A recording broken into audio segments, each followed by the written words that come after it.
저는 2023년에는 저희 한인개혁 장로교회의 성도님들이 다 나쁜 사람들이 됐으면 좋겠습니다.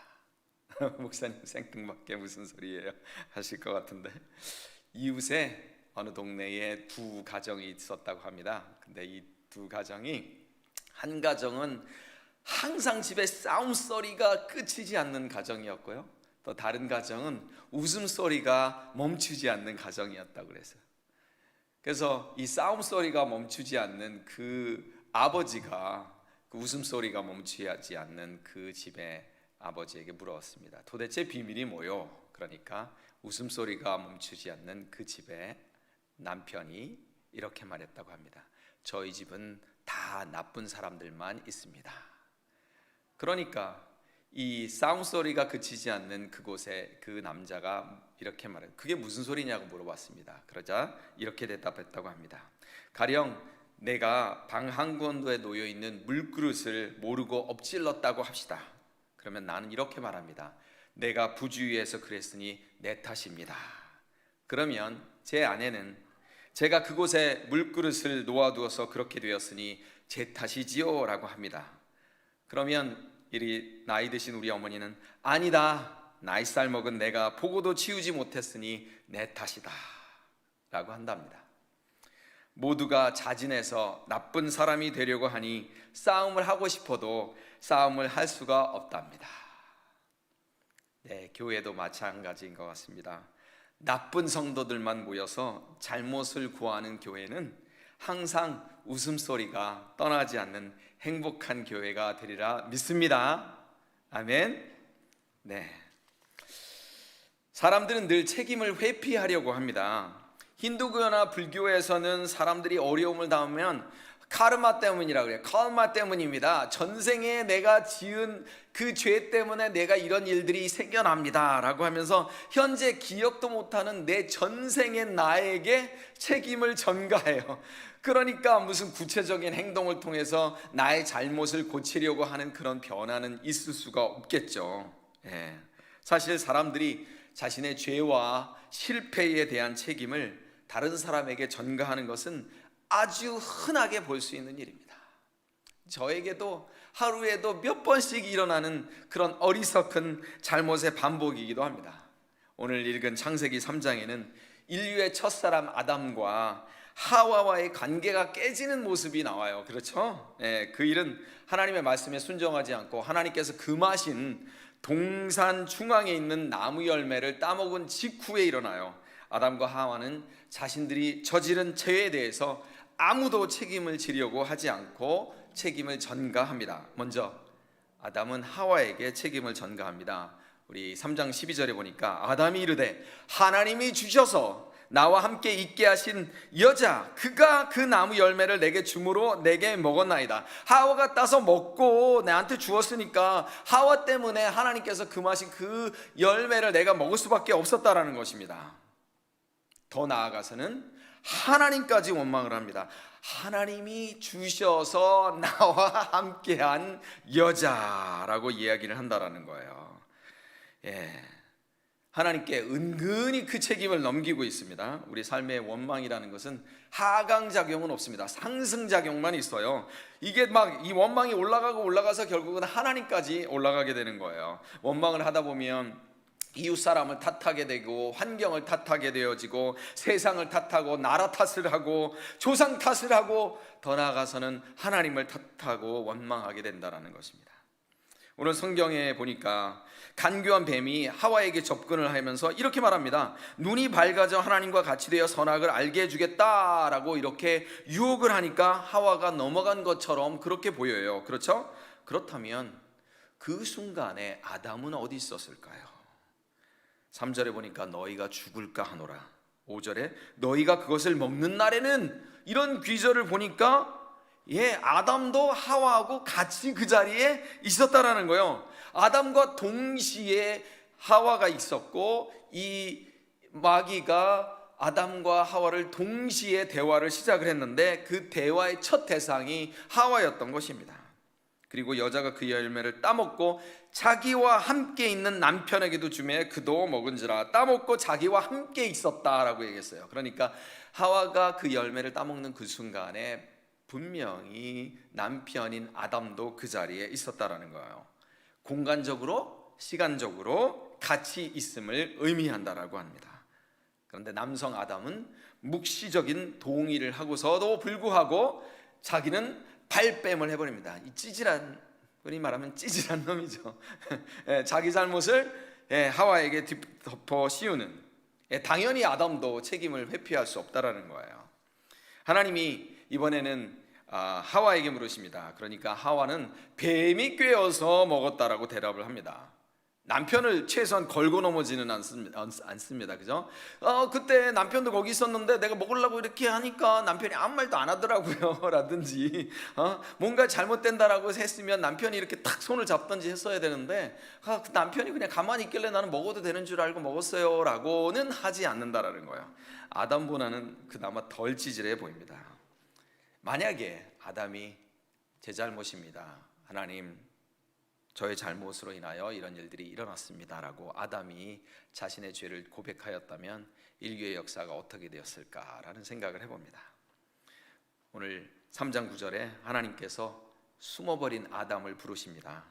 사실 그들에게 책임을 물으려고 내가 어디 있느냐라고 물으신 게 아니야. 네가 왜 그랬니? 라고 하는 거는 아닌데, 아담과 하와는 하나님으로부터 숨기 바쁘다라는 거예요. 하나님께서 그들을 찾아내셔서 내가 어디 있느냐라고 물으신 것은 그들이 스스로 자신들의 잘못을 깨닫고 하나님 앞에 나와서 잘못했습니다라고 회개하고 돌아서기를 바라는 마음에서 했던 것이지, 하나님께서 범죄자를 추적하는 경찰관처럼 이렇게 쫓아가시는 그런 분이 아니다라는 거예요.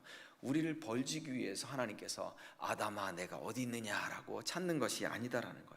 우리를 살리기 위해서, 우리를 돕기 위해서 하나님께서 우리를 부르고 계시다라는 것입니다. 그런데 사람들은 그런 하나님의 마음을 모른 채 그냥 도망가기 바쁘다라는 겁니다. 죄가 드러나면 책임을 면피하기 바빠요. 회피하고 전가하기 바빠요. 하나님과의 관계가 멀어지고 또 사람과의 관계가 멀어졌던 이유는 죄뿐만이 아니라 이 책임 전가로부터 비롯되었다라는 것입니다. 책임을 지는 것이 참 어렵습니다. 제가 회사에서 있었던 얘기 기억나시나요? 세 부서가 인벌브돼서 2천만 원의 손실이 됐을 때 고참 대리들이 다 자기 잘못은 아니라고 막 핑퐁 치고 있을 때 제가 겁도 없이, 그분들은 이제 처자식이 있으니까 그런 것 같아요. 그럼 제가 책임지겠습니다라고 나섰다가 어리석게, 그게 제가 회사에서 가장 잘못한 결정이기도 하고 잘한 결정이기도 합니다. 제가 술을 먹지 않았기 때문에 회사에서 완전히 따였는데 그것으로 인해서 회사에서 인정받는 계기가 되었을 뿐지만, 만약에 그게 그럼 네가 물어내, 그럼 내가 2천만 원을 어떻게 물어냈을지 모르겠습니다. 어쨌거나 책임을 지는 거는 언제나 어렵다라는 거예요. 여러분, 피터팬 증후군이라고 들어보셨습니까? 피터팬 신드롬이라고 하는데요, 성인이 되어서도 책임을 지는 그 상황을 부담스럽게 생각하면서 현실을 도피하고 스스로 어른임을 인정하지 않는 채 타인에게 의존하고 싶은 그런 심리 상태를 바로 피터팬 증후군이라고 한다고 합니다. 이와 더불어 최근에는 키덜트라는 말이 부각되고 있는데요, 키덜트가 무슨 말이냐? 키드 플러스 어덜트. 몸은 20, 30대로 커져 버렸는데 마음은 동심 속 세상에 머물고 있어서 골치 아픈 일은 하고 싶어 하지 않는 그런 세대를 말하는 거예요. 현실의 스트레스를 전혀 받고 싶어 하지 않고 누리고 싶은 것은 다 누리고 책임은 지고 싶지 않은 그런 세대를 키덜트 시대라고 한다라고 해요. 안타깝게도 교회도 마찬가지다라는 것입니다. 이 교회 내에서도 키덜트가 넘쳐난다라는 것입니다. 이미 은퇴할 나이가 되어서 기력이 없어 체력이 뒷받침이 되어서 교회를 봉사를 못한다, 이런 것들은 이해가 되지만 경제적으로도 육체적으로도 힘이 있는데 부담과 책임을 지려 하지 않는 젊은이들이 미국 교회나 한국 교회나 넘쳐난다라는 것입니다. 사실 이민교회의 상황은 더 심각하다라는 것입니다. 한인교회에 가면 일을 많이 하니까 골치 아파요. 한인교회 가면 그냥 미국 교회 그냥 예배만 드리고 오고 하나님 경배하는데 그게 뭐 어때요? 라고 하면서 그렇게 미국 교회를 다니는 사람들을 많이 만나봤어요. 미국 교회를 다닌다고 제가 똑같은 동기를 가지고 있다라고는 하진 않아요. 근데 제가 만났던 분들 중에 많은 분들이 골치 아프니까 한인교회는 이것도 하라 그러고 저것도 하라 그러고 그러니까 골치 아파서 나는 미국 교회를 다닌다라고 하는 젊은이들을 참 많이 만나봤다라는 것입니다. 정말 불행하게도 사역자들도 예외는 아니다라는 것입니다. 힘든 교회, 사역을 많이 해야 하는 교회, 향후 자신의 경력에 도움이 되지 않는 교회 사역은 하기를 꺼려하는 것이 작금의 현실이다라는 것입니다. 모두 다 그렇다라는 것은 아니지만 상당히 많은 수의 사역자들이 그런 기준들을 가지고 교회를 부르심에 응답을 한다라는 것입니다. 첫 번째 아담은 자신이 지은 죄를 다른 사람에게 전가를 했어요. 그것도 누구에게요? 자신이 가장 사랑하고 아끼는 아내에게 책임을 전가했다라는 것입니다. 우리에게 죄를 전가하고 사망을 전가했던 사람이 바로 첫사람 아담입니다. 그런데 마지막 아담인 우리 주 예수 그리스도는 당신이 짓지도 않은 그 우리의 죄를 대신 담당하셔서 십자가에서 죽으시고 우리에게 의의 옷을 입혀주신 분이십니다. 예수님은 희생을 목적으로 이 땅에 오셨다라는 것입니다. 우리의 죄에 대한 책임을 담당하시고 십자가에 죽으셨습니다. 아멘. 그리고는 우리가 하나님과 화평할 수 있는 길을 열어주셨다라는 것입니다. 마태복음 23장 29절로 30절에 보니까 외식하는 서기관들을 꾸짖고 질책하는 예수님이 나와요. 바리새인들이 선지자들의 무덤을 만들고 의인들의 비석을 꾸미고 말하면서 우리가 조상 때에 있었으면 내가 그 당시에 살았더라면 우리는 그들의 선지자의 피를 흘리는데 참여하지 않았으리라. 우리는 우리 선대 조상들의 죄에는 무관하다. 그렇게 말을 하고 있는 바리새인들과 서기관들을 예수님께서 질책하고 있어요. 조상들의 잘못을 부각하면서 자신들은 의롭다라고 말하고 있는 서기관들과 바리새인들을 예수님께서 경고하고 계시는 거예요. 이런 자들이 외식하는 자들의 특징이다라는 것입니다. 조상들을 모욕함으로 해서 자신들의 책임을 모면해 보려고 하고 자신들의 의의를 드러내 보려고 한다라는 거예요. 그런데 예수님은 그들의 자랑 가운데 그들의 외식을 보셨다라는 것입니다.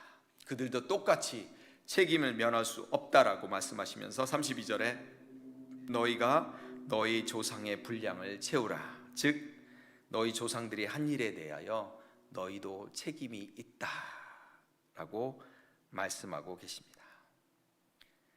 책임을 의식을 가진 사람은 어떻게 해서더라도 잘못을 바로잡으려고 해요. 그렇지 않아요? 그죠? 책임 있는 사람은. 그런데 책임을 지지려고 하지 않는 사람은 자신의 의무를 회피하던가 아니면 다른 사람에게 전가를 해버린다라는 거예요. 어떻게 그렇게 제가 잘합니까? 저도 책임 전가와 책임 회피의 고수이기 때문입니다. 2023년은 우리 개혁교회의 모든 성도님들은 나쁜 사람들이 되어졌으면 좋겠습니다. 책임은 하나님 앞에서 자신을 돌아보아야 하는 문제이지 남을 판단하거나 정죄하는 문제가 아니다라는 것입니다. 목사님들의 목사님이신 이 존 스타트 목사님이 이런 말씀을 하셨어요. 참다운 회개는 너가 정말 회개를 하였다면 너의 죄를 인정하고 전적으로 책임을 지는 것이다. 너의 진정한 회개는 책임 전가를 포기하는 순간부터 시작된다. 이것이 진정한 회개라고 말씀하셨습니다. 만약에 예수님께서 부담과 책임지기를 거부하셨다면 그분은 십자가를 지지 않으셨을 것입니다. 그래서 십자가의 무게는 항상 버겁고 무거운 것입니다. 내가 잘못했습니다라고 말하는 것이 참 쉽지가 않아요. 오늘 창세기 3장에 있는 말씀을 보면서 저와 여러분이 그런 부분들을 깨닫고 2003년에는 거룩한 부담을 회피하고 전가하는 것이 아니라 감사한 마음으로 제가 나쁜 사람입니다라고 고백하는 우리 개혁교회 성도님들과 우리 사역자들이 그리고 제가 되었으면 좋겠습니다. 기도하겠습니다. 하나님 아버지 감사합니다. 하나님, 아담과 하와의 책임 회피와 책임 전가를 모습을 보면서 저의 모습을 보고 또 저희 교회 성도님들의 모습을 보고 저희 주변에 흔히 일어나는 사람들의 모습을 봅니다. 하나님, 저희들을 용서하여 주시고 2023년에는 우리 사랑하는 개혁교회가 다 나쁜 사람들만 모인 그런 교회 되어질 수 있도록, 그런 행복한 교회 되어질 수 있도록 축복하여 주시옵소서. 예수님의 이름으로 기도합니다. 아멘.